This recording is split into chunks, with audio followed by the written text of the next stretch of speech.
सिंदूर तले प्रेम लुचि जाए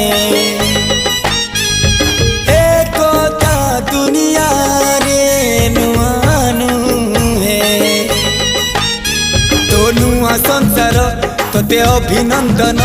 तो चल बाटरे झरफुल चंदन तो चल बाटरे झरफुल चंदन समयर चक्का भौरी घुरे घुरे फुले कांदनालो चढ़ीबु तू फूल सवारी धीरे धीरे फुले कांदनालो बाहागर सुख परा विधाता देइछि तोते विरह वेदना सबु सहिबाकु हवा मते।